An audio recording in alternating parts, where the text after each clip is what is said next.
Kui inimest tabab ühistranspordist krambihoog, siis proovi teda ümbritsev keskkond teha võimalikult ohutuks. Ära kunagi topi inimesele, keda on tabanud krambihoog, mitte midagi suhu.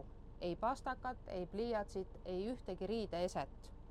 Inimese suust väljub tunduvalt rohkem sülge kui tavalises olukorras ja sülg võib sageli olla ka verine, mis tundub küll hirmutav, kuid ei ole mitte midagi ohtlikku, sest inimene krambihoos sageli hammustab keelde ja see muudabki sülje veriseks.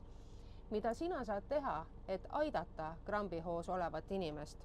Kui inimene on omal sulgenud korralikult turvavöö, siis seda ära ava.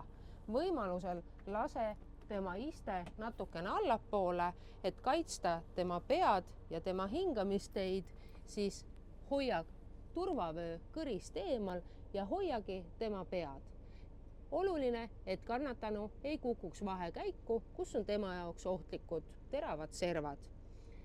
Eelnevalt proovi visata pilk ka kellale. Kui krambihoog kestab üle 5 minuti, siis oleks kindlasti tarvis kutsuda kiirabi. Keskmine krambihoog epileptikul kestab umbes 3 minutit ja üldjuhul ei ole see mitte midagi ohtlikku. Kui inimene tunneb krambihoost väljudes ennast väga halvasti, siis ole hea ja kutsu kiirabi.